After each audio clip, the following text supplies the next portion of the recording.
चलिए दोस्तों, आज मैं आपको एक ऐसा ट्रिक बताने वाला हूं। निश्चित रूप से इस प्रकार के ट्रिक आपने आज तक नहीं देखा होगा और निश्चित रूप से यह ट्रिक आपको यदि पसंद आता है ना तो इस वीडियो को अधिक से अधिक शेयर जरूर कीजिएगा, क्योंकि हर घर में बच्चा होता है और वो पढ़ता जरूर है और उसको गणित कठिन लगता है। यदि गणित कठिन लगता है तो उसको चिन्हों की संक्रिया नहीं आता होगा, लेकिन अगर आप चाहते हैं कि आपके जो बच्चे हैं वो गणित की संक्रिया को मतलब जोड़ घटाव गुणा भाग की संक्रिया को बहुत ही आसानी से कर सके, उसमें भी चिन्हों से जब गुना किया जाता है, तो आज मैं एक बेहतरीन ट्रिक बताने वाला हूं और वीडियो के लास्ट में एक सस्पेंस भी रहेगा, उसको जरूर देखिएगा। बहुत ही शानदार तरीका है। तो चलिए दोस्तों, आज मैं आपको जो तरीका बताने वाला हूं वो बहुत ही अद्भुत है, बहुत ही मजेदार है। और इस प्रकार से यदि आप एक बच्चे को पढ़ाते हो, घर में पढ़ाते हो या फिर स्कूल में पढ़ाते हो, तो बच्चों को मजा तो आएगा ही और वो जिंदगी भर इस चीज को नहीं भूल पाएगा। जी हाँ दोस्तों,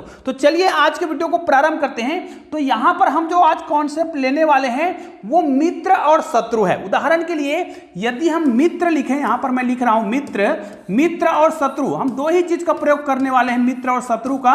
यदि मित्र को हम प्लस का चिन्ह मान लें, है ना, मित्र मतलब प्लस का चिन्ह मान लें और शत्रु को हम ऋण का चिन्ह मान लें, तो इन्हीं के माध्यम से हम गुणा भाग करना सीखेंगे, बहुत ही मजेदार उदाहरण के माध्यम से, ताकि आपको कभी भी कोई भी प्रॉब्लम नहीं होगा। तो चलिए इस प्रश्न को बनाते हैं। यहां पर देखिए मैंने लिख रखा है मित्र और शत्रु, हमें 4 प्रकार के संक्रिया करना है ना, तो ये सभी मैंने लिख रखा है और आपको बोडामास का नियम भी पता होगा। तो चलिए आज हम इस गणित को बनाते हैं और यहां पर एक्चुअल में हम 4 संक्रिया को गुणा करना सीखेंगे, बहुत ही मजेदार उदाहरण के माध्यम से। सबसे पहले हमने क्या बोला है, मित्र को यदि हम धन का चिन्ह मानते हैं और शत्रु को यदि हम ऋण का चिन्ह मानते हैं, तो यहां पर जो हमारी संक्रिया है उसको ध्यान से देखते जाइएगा, बहुत ही मजेदार संक्रिया ये होने वाला है।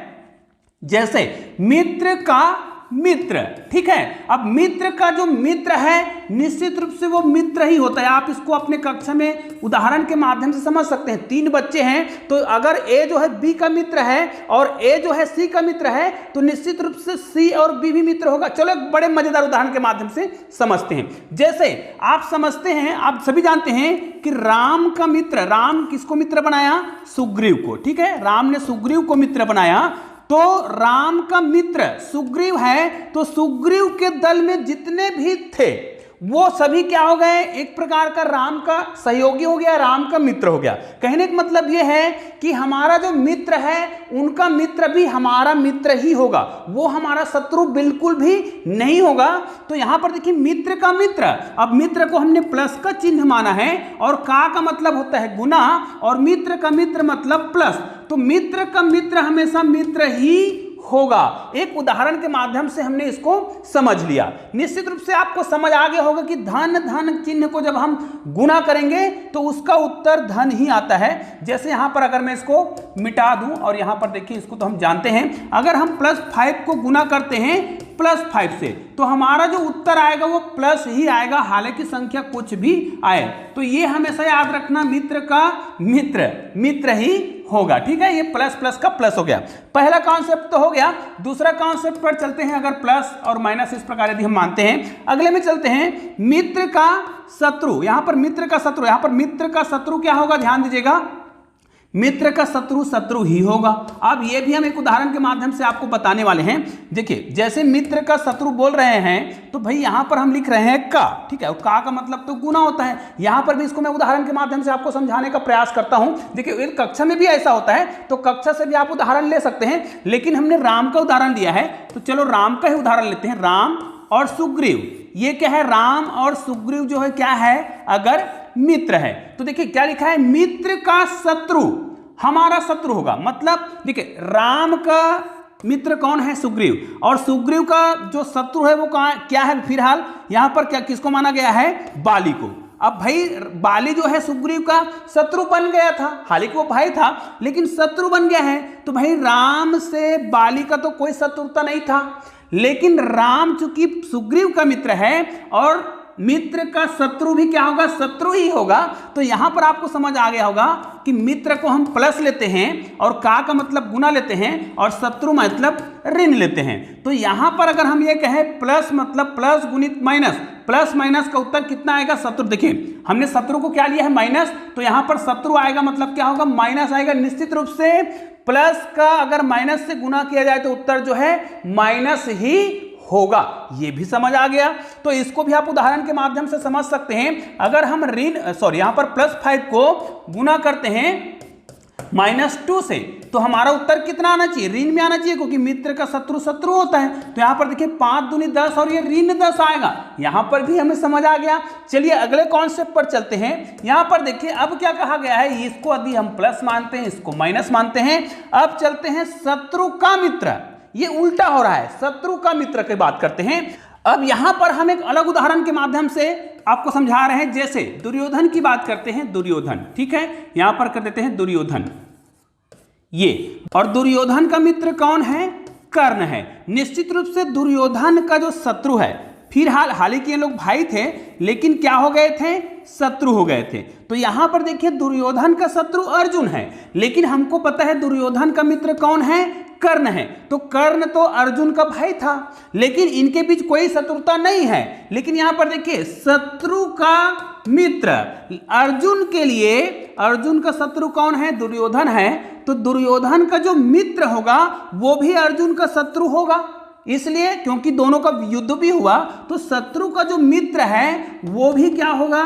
शत्रु ही होगा। ये एक मजेदार तरीका है। तो निश्चित रूप से यदि हम धन संख्या को किसी ऋण संख्या, यहां पर उल्टा करना पड़ेगा, यहां पर यदि हम किसी ऋण संख्या को धन संख्या से गुना करते हैं, है ना, धन संख्या से गुना करते हैं, तो उसका उत्तर क्या आएगा?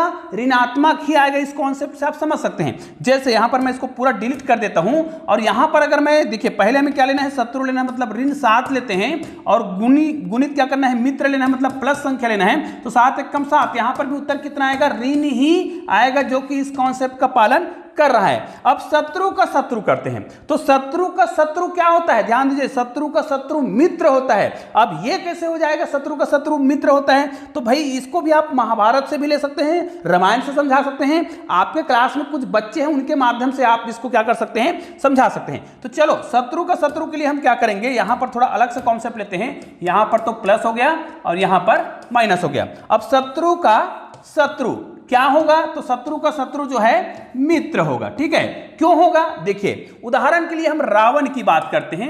हालांकि ध्यान दीजिए यहां पर जो मैं कॉन्सेप्ट बता रहा हूं, रावण और विभीषण की बात करते हैं। यहां पर रावण और विभीषण की बात करते हैं। हालांकि ये दोनों भी क्या है? भाई हैं, लेकिन रावण ने विभीषण को अपना क्या मान लिया? शत्रु मान लिया। ठीक है, और यहां पर राम की बात करते हैं। ठीक है, राम की बात करते हैं। तो विभीषण ने राम को क्या मान लिया? अपना मित्र मान लिया। ठीक है, अब यहां पर देखिए शत्रु का शत्रु, तो शत्रु का शत्रु जो है क्या होगा? आपका मित्र होगा। तो यहां पर शत्रु का शत्रु कौन है? ध्यान दीजिएगा, यहां पर मैं आपको बता रहा हूं। जैसे यहां पर आप देख सकते हैं रावण जो है राम का क्या है? शत्रु है, और विभीषण भी रावण का क्या हो गया है? शत्रु हो गए हैं। तो शत्रु का शत्रु जो है क्या हो जाता है? मित्र हो जाता है। मतलब विभीषण जो है रावण का शत्रु है, तो राम का क्या बन गया? वो मित्र बन गया। तो शत्रु का शत्रु जो है मित्र होगा। उदाहरण के माध्यम से आपको समझा रहे हैं। जैसे ऋण 7 को आप गुना करेंगे ऋण 5 से, कोई भी संख्या हो, तो 7 × 5 = 35 तो होगा, लेकिन ये जो संख्या जो आएगा वो पॉजिटिव आएगा, क्योंकि शत्रु का शत्रु जो है क्या होगा? मित्र होगा। ये एक बेहतरीन कॉन्सेप्ट है, और मैंने आपको बताया था सस्पेंस, ये सस्पेंस नहीं है। मतलब ये जो कॉन्सेप्ट है जिसको मुझे भेजा था वो मैं आपको दिखा रहा हूं। यहां पर देखिए मुझे ये कॉन्सेप्ट भेजा था बद्री प्रसाद शर्मा के द्वारा। धन को मित्र और ऋण को यदि शत्रु मान लिया जाए, तो आगे मैंने पूरे कॉन्सेप्ट को आपको उदाहरण के माध्यम से समझाने का प्रयास जरूर किया है। निश्चित रूप से इसी प्रकार के आप उदाहरण आसपास के उदाहरण से बच्चों को समझा सकते हैं, जिससे बच्चों को याद भी हो जाएगा, क्योंकि वो अपने मित्र को, अपने सहेली को, अपने दोस्त को जरूर याद रखता है, और अपने दोस्तों के आधार पर, अपने शत्रु के आधार पर वो क्या करेगा? इस प्रकार के कॉन्सेप्ट को याद कर सकता है। निश्चित रूप से एक छोटा सा वीडियो जरूर है, लेकिन बहुत ही मजेदार वीडियो है, इसलिए इस वीडियो को अधिक से अधिक शेयर जरूर कीजिएगा। तो धन्यवाद श्री बद्री प्रसाद शर्मा जी को, जिसने मुझे इस प्रकार के कॉन्सेप्ट भेजे, और आप लोग इस वीडियो को अधिक से अधिक शेयर जरूर कीजिएगा। तो दोस्तों मिलते हैं एक और बेहतरीन वीडियो के साथ, तब तक के लिए जय हिंद, जय भारत।